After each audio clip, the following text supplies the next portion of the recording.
Hello friends, मैं हूं देव और मैं आपका इस पढ़ाई के सुहाने सफ़र में हार्दिक स्वागत करता हूं। तो पिछले वीडियो में हमने बीपीएससीटी 131 के यूनिट 1 को कंप्लीट कर दिया था। अब हम इसका यूनिट 2 का इंट्रोडक्शन पढ़ने जा रहे हैं। तो बिना किसी देरी के स्टार्ट करते हैं। Unit 2, vector algebra 2।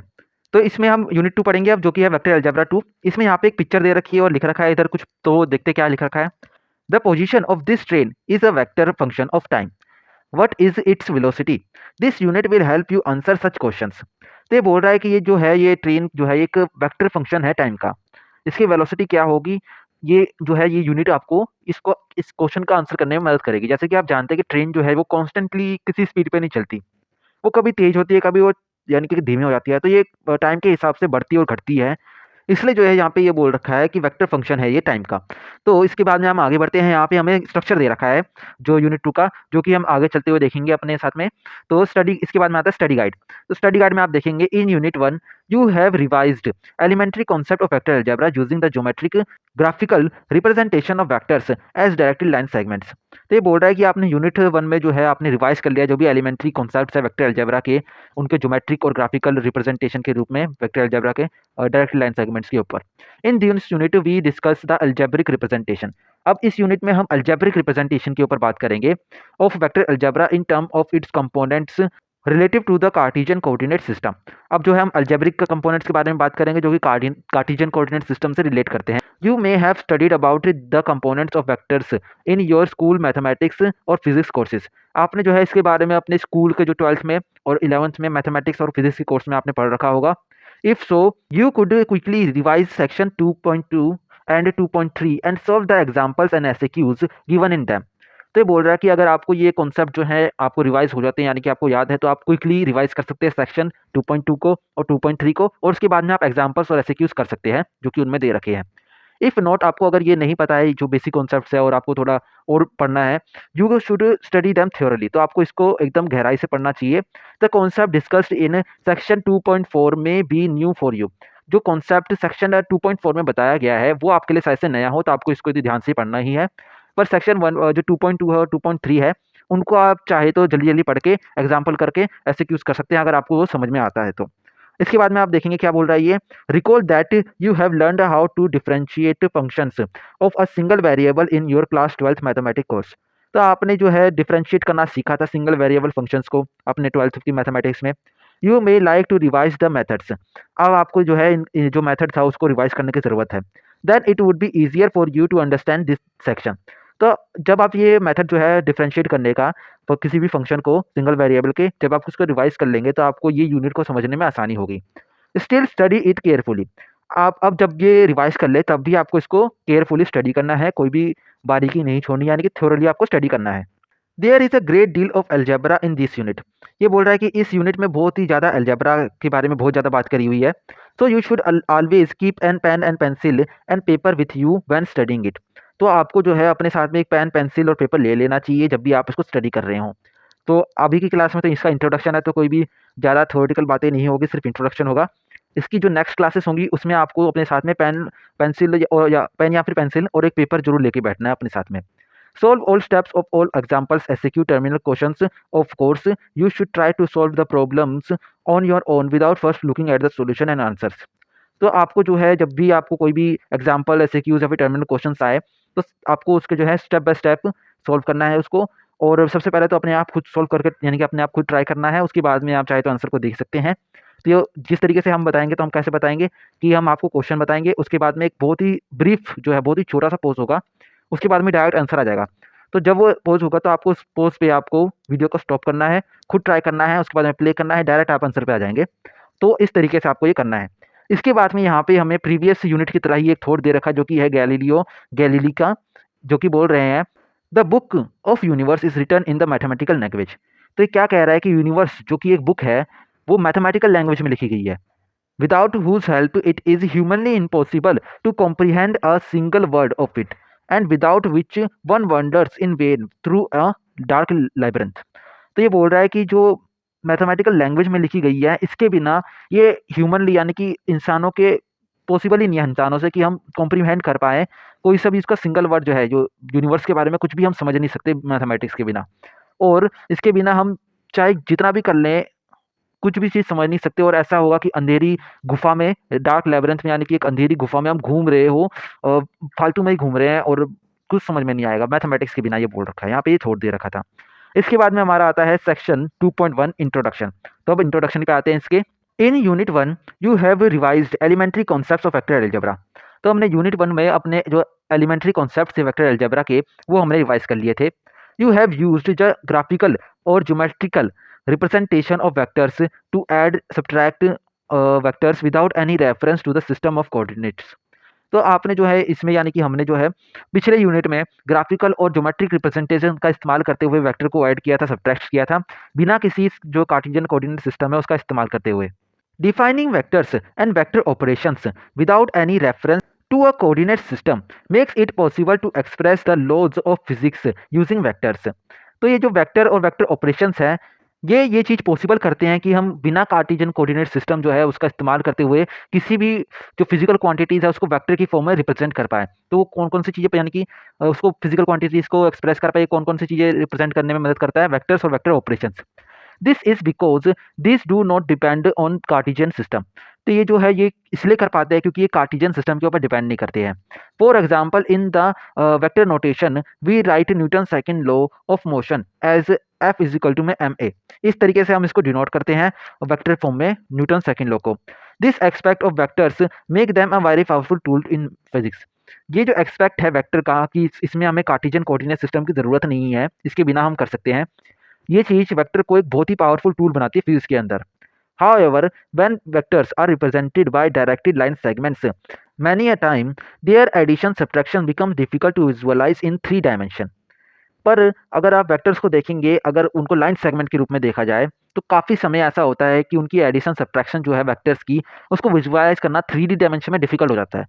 Hence, the geographical/geometrical representation of vectors is of limited use in 3 dimension। तो इसी कारणवश जो ज्योग्राफिकल और ग्राफिकल मेथड्स है, इसकी लिमिटेड यूज़ है 3 डायमेंशन में। 3 डायमेंशन में इसको करना मुश्किल होता है।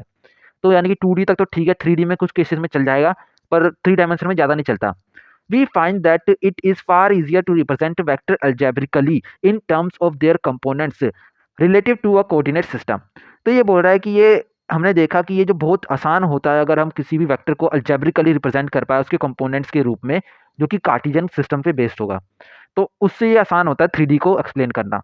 In this unit, we use the algebraic representation of vectors for carrying out various vector operations such as addition, subtraction, scalar and vector product।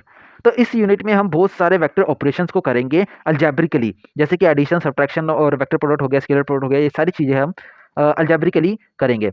You will see that vector algebra becomes quite simple when we represent vectors in term of their components.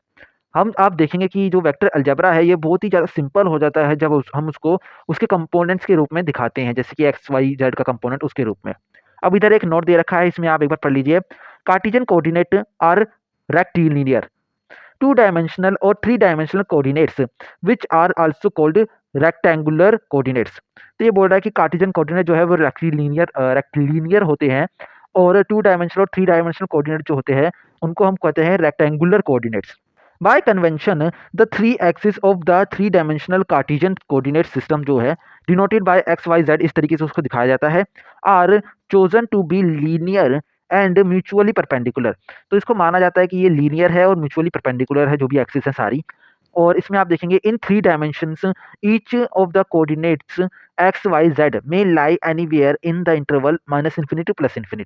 तो इसमें जो है x Y Z की जो values है वो किसी भी, यानी कि इस इंटरवल में लाई कर सकती है, यानी कि -∞ से +∞ में बीच में कहीं पे भी लाई कर सकती है।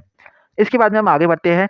इन section 2.2 we explain how to represent a vector algebraically in term of its components in the 3D Cartesian 3D और 2D कार्टेशियन कोऑर्डिनेट सिस्टम। तो ये बोल रहे हैं कि हम जो सेक्शन 2.2 है उसमें अब ये एक्सप्लेन करेंगे कि किस तरीके से हम वेक्टर को अलजेब्रिकली रिप्रेजेंट कर सकते हैं 2D और 3D कार्टेशियन कोऑर्डिनेट सिस्टम में। We also explain how to add and subtract vectors in components form. तो हम ये भी एक्सप्लेन करेंगे कि किस तरीके से वेक्टर को हम ऐड और सब्ट्रैक्ट कर सकते हैं उनकी कंपोनेंट फॉर्म में। अब इसके बाद में हम सेक्शन 2.3 में क्या बात करेंगे, you will learn how to determine the scalar and vector product of vectors. अब ये बात करेंगे कि हम किस तरीके से अलजेब्रिकली ये डिटरमाइन कर सकते हैं कि वेक्टर और स्केलर प्रोडक्ट कैसे डिटरमाइन कर सकते हैं algebraically. while several physical quantities are expressed as the sum and product of constant vectors.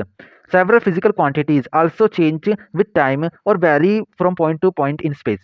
तो ये बोल रहा है कि काफ़ी सारी ऐसी फिजिकल क्वांटिटीज होती हैं जिनको सम और प्रोडक्ट के रूप में जाना जाता है, जो कि वेक्टर की कांस्टेंट वेक्टर के सम और प्रोडक्ट के रूप में जाना जाता है। पर ऐसी काफ़ी सारी फिजिकल क्वांटिटीज भी होती हैं जो कि टाइम और टू टाइम और स्पेस टू स्पेस चेंज होती रहती है। For example, the velocity of an object may change with time and the electric field of a point change varies in space. तो ये बोल रहा है कि जो वेलोसिटी है किसी भी ऑब्जेक्ट की वो टाइम के हिसाब से चेंज हो सकती है, और किसी भी इलेक्ट्रिक फील्ड है वो अगर किसी भी पॉइंट की वो अगर पॉइंट शिफ्ट हो जाए किसी स्पेस में ही कहीं शिफ्ट हो जाए तो उसकी इलेक्ट्रिक फील्ड भी चेंज हो सकती है। Such physical quantities are represented by vector function of the position और टाइम। तो ऐसी फिजिकल क्वांटिटीज को हम वेक्टर फंक्शन बोलते हैं ऑफ पोजीशन और टाइम। तो हम इसके बारे में पढ़ेंगे, यानी कि वेक्टर फंक्शन के बारे में भी पढ़ेंगे। In section 2.4 you will learn about vector functions and vector valued functions. तो हम यूनिट 2.4 में वेक्टर फंक्शंस और वेक्टर वैल्यूड फंक्शंस के बारे में पढ़ेंगे and their example in physics, और उनके एग्जांपल्स के बारे में पढ़ेंगे जो फिजिक्स में हम देखते हैं। You also know from physics, school physics, that velocity and acceleration are the first and second time derivatives respectively of displacement. तो आप ये जानते हैं स्कूल में फिजिक्स में हमने ये पढ़ा था कि जो वेलोसिटी और एक्सेलरेशन होते हैं वो फर्स्ट और सेकंड डेरिवेटिव होते हैं टाइम के, यानी कि टाइम नहीं डिस्प्लेसमेंट के।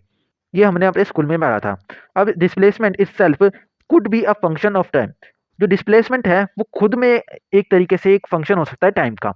इन physics you need to know how to determine the time derivative of vector functions.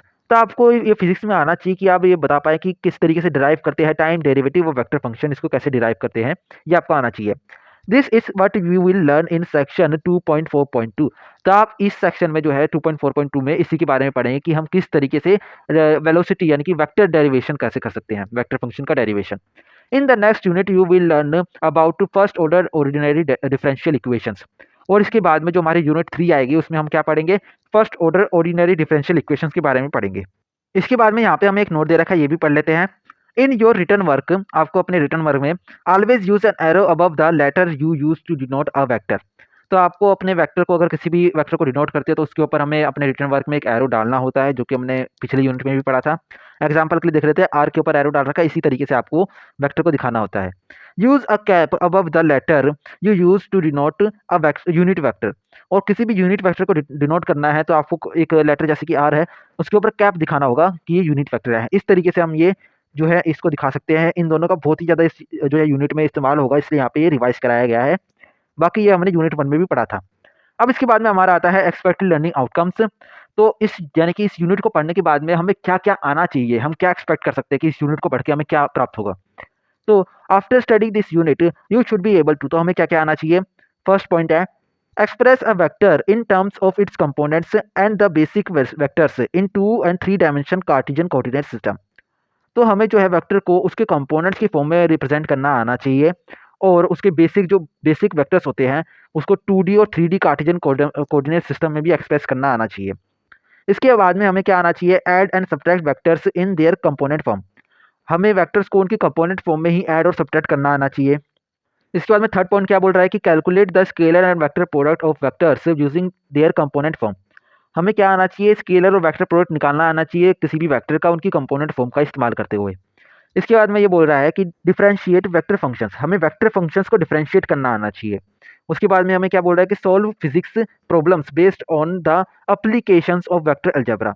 और हमें क्या आनी चाहिए, फिजिक्स की प्रॉब्लम सॉल्व करनी आनी चाहिए जो कि बेस्ड होती है वेक्टर अलजेब्रा के ऊपर। तो हमें जो भी एप्लीकेशन फिजिक्स की है और जो वेक्टर अलजेब्रा के ऊपर बेस्ड है वो सारी प्रॉब्लम हमें सॉल्व करनी आनी चाहिए। तो ये सारे हमारे लर्निंग एक्सपेक्टेड लर्निंग आउटकम्स हैं। तो यहाँ पे हमारा इंट्रोडक्शन खत्म होता है, यानी कि सेक्शन 1.1 खत्म होता है। इसके बाद में हमारा आता है सेक्शन 1.2 जो कि हम नेक्स्ट क्लास में पढ़ेंगे। और जो ये लर्निंग एक्सपेक्टेड लर्निंग आउटकम्स है ये हम जो है इस यूनिट के एंड में जब हमारी समरी चलेगी तो हम इसको रिवाइज यहाँ पे दोबारा आएंगे, इसको रिवाइज करेंगे और ये चेक करेंगे कि हमने ये सारी चीज़ें पढ़ लिया है कि नहीं पढ़ लिया है। तो आज के लिए इतना ही। अगर आपको कोई डाउट हो तो आप उसे कमेंट सेक्शन में लिख सकते हैं ताकि एक डिस्कशन स्टार्ट हो सके। और जो भी डाउट ज़्यादा पूछा जाएगा मैं उसके ऊपर वीडियो भी बनाऊंगा। So put your doubts in the comment section below and I am looking forward to studying with you again. तो see you in the next video. Bye bye.